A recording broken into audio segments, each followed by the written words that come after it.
Oi, turminha do quinto ano, tudo bem com vocês? Hoje eu resolvi gravar uma videoaula para explicar um pouquinho mais para vocês sobre o conteúdo daqueles materiais bons condutores de calor e aqueles materiais maus condutores de calor. Vamos lá? Na página 12 da apostila de vocês tem uma pergunta: esquenta rápido? Então vamos lá. Ao andarmos descalços em um piso de ladrilhos, ou seja, em um piso, de cerâmica, teremos uma sensação de frio nos pés. Então, por que não sentimos o mesmo quando caminhamos descalços sobre um tapete? Quem sabe responder? Na verdade, galera, quando caminhamos descalços sobre um tapete, a transferência de calor não acontece com facilidade, ok? O calor, que nós sabemos que é o quê? A energia térmica, sempre é transferido espontaneamente do corpo com maior temperatura para o de menor temperatura, até que ambos fiquem com a mesma temperatura. Toda vez que você se expõe ao sol ou come uma comida quentinha, o calor é transferido para o seu corpo. Olha que interessante. Outro exemplo, galera, vamos pensar, quando tem uma xícara quente de café e uma xícara com leite frio. Ao colocarmos, a xícara com café quente dentro da xícara com leite frio, existe uma mistura, Existe uma transferência de energia térmica, onde, lembre-se sempre, tá? O corpo mais quente, que no caso é o café, que o café está quente, ele vai transferir sua energia térmica para o mais frio, que nesse caso é o leite. Então assim ocorre essa mistura ficando morno, Quando tem essa mistura de corpos com diferentes temperaturas, nós falamos que houve um resultado de um equilíbrio térmico, beleza? Mas lembre-se sempre disso. É o corpo mais quente transmite, para o corpo mais frio. Então vamos lá. Existem materiais que deixam o calor ser transferido com mais facilidade, sendo chamado de bons condutores de calor. O ferro, o alumínio e outros metais são exemplos de materiais que conduzem bem o calor, tá bom? Só que também tem aqueles materiais que são maus condutores de calor. Por exemplo, eles não deixam o calor ser transferido com facilidade. O plástico, a lã e os tecidos em geral, como aqueles usados na fabricação de tapetes, são exemplos de materiais que não conduzem bem o calor. Então, os materiais bons e maus condutores de calor podem ser utilizados de diferentes maneiras para fabricar diferentes objetos, que facilitam a vida das pessoas.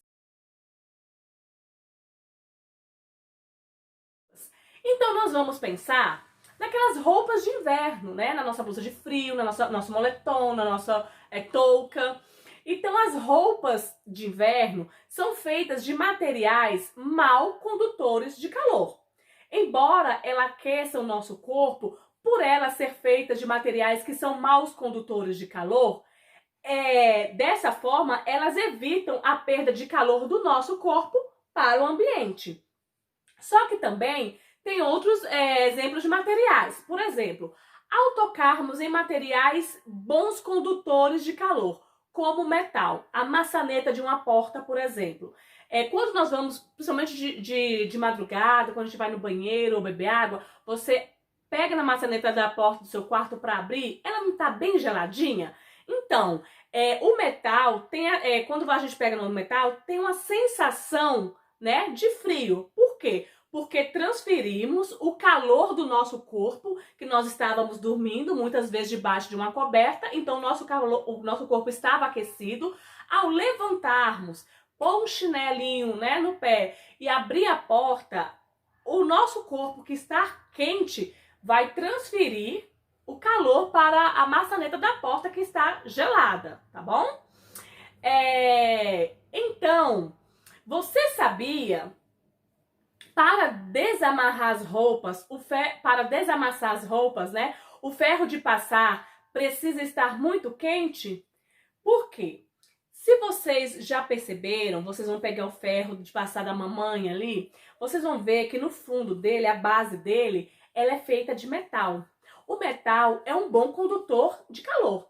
Então, por isso, quando a mamãe liga, né, a tomada para aquecer o ferro, ele esquenta muito rapidamente. Por quê? Porque o metal, a base, né, a parte de baixo do ferro, ele é um material que é construído, né, como bom condutor de calor. Então, a mamãe vai aquecer ali na energia o ferro, ele vai esquentar rapidamente e a mamãe vai conseguir desamassar as nossas roupas, tá ok?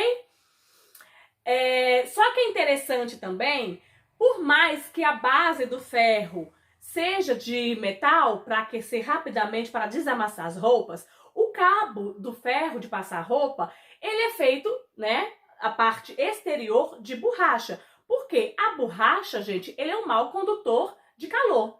Então, quando tem os fios ali dentro do cabo do ferro, ele é revestido de borracha, porque a borracha é um mau condutor de calor. E o ferro quente não vai aquecer o cabo para estar queimando, ok? Então, vamos lá. Na página, galera, na página 13, tem a parte do eu cientista que eu sei que vocês adoram. Só que aí vocês vão ver na prática de ciências, né? Ciências práticas, que é com a tia Esther. Então, provavelmente, ela vai agendar um dia para vocês estarem desenvolvendo essa experiência, esse experimento em casa. Para vocês, ela vai também responder com vocês isso daí. E vocês vão ter um entendimento prático do que tia Márcia está explicando na teoria para vocês, tá bom? E agora nós vamos para uma parte bem interessante também, que tem uma pergunta na página 14. Como conduz energia elétrica? Nós já estudamos sobre isso também. Vamos recapitular. A energia elétrica, ela é usada para acender lâmpadas, para fazer os eletrodomésticos funcionarem, usar o telefone celular, dentre várias outras coisas, né, gente? Mas será que essa energia, assim como a energia térmica, é conduzida de maneira diferente, dependendo do material? Vamos lá. Observe a imagem na apostila de vocês, onde tem uma casa com vários risquinhos vermelhos. A energia elétrica, galera, chega até nossas casas através de fios elétricos. Em casa, os fios elétricos ficam dentro das paredes. Quando ligamos um aparelho na tomada, a eletricidade passa para os fios do aparelho, fazendo funcionar. Então, assim como o calor, a transferência de energia elétrica ocorre com mais facilidade por alguns materiais do que por outros. Aí tem vários fios, né? Com cobre, né? Fios de cobre revestidos de borracha. Assim como o calor, a transferência de energia ocorre com mais facilidades por alguns materiais do que por outros. Os materiais que deixam a energia elétrica passar com facilidade, como os metais, são chamados de bons condutores de energia elétrica. Já os materiais que não deixam a energia elétrica passar com facilidade, como a borracha, como o plástico, o vidro, são chamados de maus condutores de energia. Por exemplo, o metal. Ele é um bom condutor de energia elétrica, tá bom? Principalmente aqueles fios de cobre que tem dentro dos fios, tá bom? O plástico é um mau condutor de energia. Então, os fios por onde a corrente elétrica passa, né, são feitos de cobre, que é um metal que conduz muito bem a energia elétrica.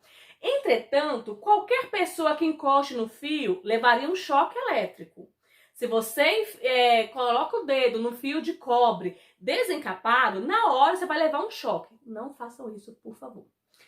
Para evitar que isso aconteça, né, esses fios são recobertos com plástico, né, ou seja, a borracha. Por quê? Porque a borracha, o plástico, é um mau condutor de eletricidade. Então, vai impedir que o choque elétrico chegue em você, ok?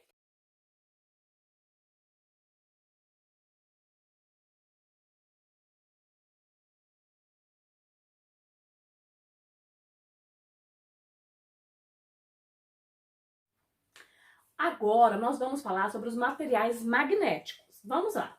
Materiais como o ferro, o aço e o níquel têm uma propriedade especial. São atraídos por ímãs. por isso são chamados de materiais magnéticos.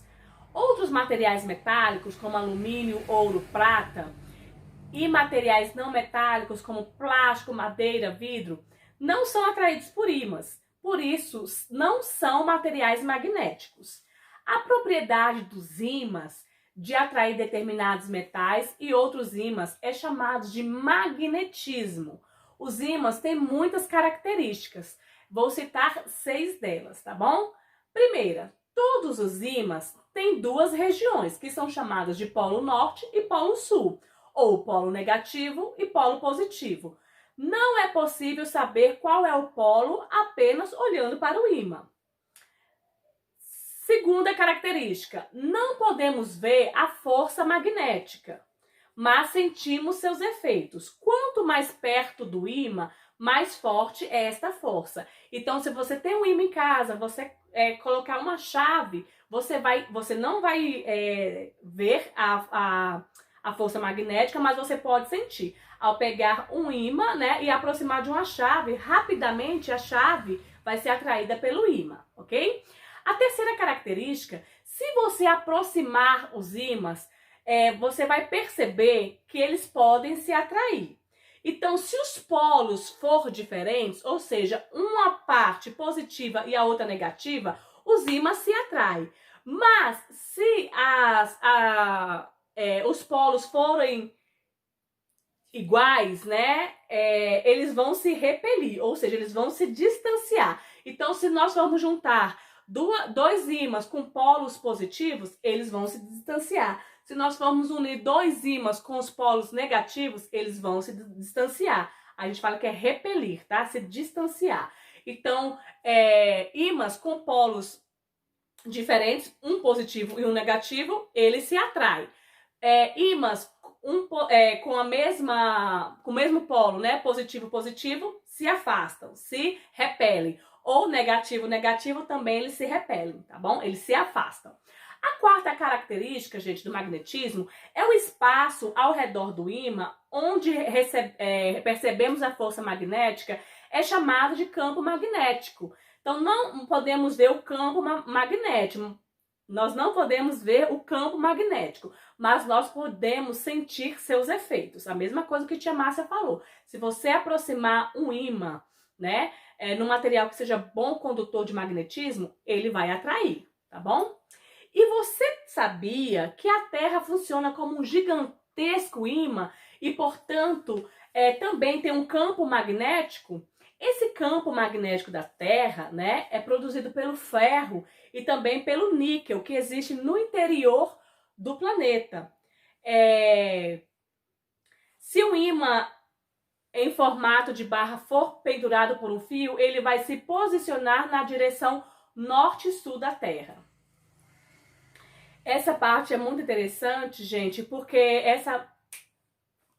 essa parte é muito interessante, gente, porque isso também acontece na bússola, cujo polo norte indica o polo sul magnético. Então, dando continuidade, se um objeto feito de material magnético for esfregado em um ímã, ele passa a se comportar como um ímã temporariamente. Por exemplo, você pega um ímã e você pega uma chave. Você vai ficar 1 minutinho passando a chave naquele ímã ali, tá? Fica passando 1 minutinho. Essa chave vai funcionar temporariamente, não vai ser para sempre, como um ímã. Então, se você colocar, né, na geladeira, essa chave vai grudar. Por quê? Porque ela pegou, né, atraiu o magnetismo que era do ímã. Isso é bem interessante. Então, também há ímãs de diversos formatos, tamanhos e forças, né? Os ímãs ficam mais fracos se forem aquecidos, podendo até perder suas propriedades magnéticas. Então, se você aquecer um ímã, provavelmente ele ficará mais fraco, né? Então, vai perder um pouco da sua força magnética. Mas você não vai fazer isso em casa, porque o ímã, ele esquenta muito e você pode machucar, tá bom? É um exemplo que está na apostila e eu estou explicando. E a última dica, né, gente, característica, os polos norte e sul não podem ser separados. Então, apesar de um ímã ser muito duro, né, muito difícil a gente quebrar um ímã, mas mesmo assim, Se a gente partir um ímã ao meio, ele quebrado, esse pedacinho vai ter o seu polo norte e o seu polo sul, tá? O negativo e o positivo. E o outro pedacinho a mesma coisa. Então, se o ímã for cortado ao meio, os novos pedaços também terão polos positivos e polos negativos, ok? E aí nós vamos para falar um pouquinho sobre as outras propriedades, outros tipos, né, de objetos que são feitos de outros materiais. Então, na apostila de vocês, na página 19, tá bem assim, ó, outras propriedades. Você estudou algumas propriedades do material, como densidade, solubilidade, condutibilidade térmica e elétrica, né? E magnética também. Contudo, existem outras propriedades que podem ser investigadas em seu dia a dia. Olha para a apostila de vocês. Aí nós temos na primeira imagem, né? Nós podemos ver através do vidro porque ele é transparente. Aí também tem uma boia, né, que vocês utilizavam muito nas aulas de tio Cirlei, de tia Thalita na piscina. A boia, gente, ela pode ser dobrada, porque ela é flexível, ou seja, ela é maleável, né? A gente pode dobrar, a gente pode dar um nó, porque a boia é feita, né, aquela boia macarrão, tá, gente? Ela é feita de um material muito flexível, tá bom? E também nós temos, aí tem 3 crianças brincando de elástico, né? Uma brincadeira assim da época do papai, da mamãe, de tia Márcia, que nós brincávamos muito com essa brincadeira aí que chamava brincadeira do elástico, tá? Alguns materiais podem retornar à sua forma original depois de serem esticadas porque são elásticas, tá bom? E tem a casca do ovo também, que é frágil. Você pode quebrá-la com as mãos e com muita facilidade, né? E também tem a imagem de um parafuso, onde fala que é muito difícil quebrar um parafuso, porque o aço ele é muito resistente, galera. E tem um pedaço de uma madeira aí que fala que ela é rígida, né? Então ela não pode ser facilmente dobrada. Um tronco desse tamanho, tá, gente? Pode ser cortado, mas não pode ser dobrado, tá bom? E temos mais 3 desenhos na próxima página, que é um diamante, né? É difícil, galera, fazer um furo em minerais duros como o diamante. Muito difícil, tá? E também tem uma bandeja ali de alumínio, onde fala que, os metais, né? Os metais são brilhantes. Então, a mamãe tem uma bandeja em casa, né? De fazer um salgado, uma torta, você vai ver que ela é bem brilhante, tá bom? Que são metais. E aí também tem um carretel também, né? Com fio, possivelmente é um fio de cobre. Aí tá falando que os metais também podem ser transformados em fios. Então, galera, após essa explicação, vocês vão fazer a leitura agora desse uso dos materiais, dessa parte de baixo aí. Deixa eu ver aqui qual é a página, da página 20. Vocês vão ler, então, essa parte do uso dos materiais da página 20 e vão realizar as páginas 21 e 22, ok? Lembrando que essas páginas serão corrigidas nas nossas próximas lives. Beijos, fiquem com Deus!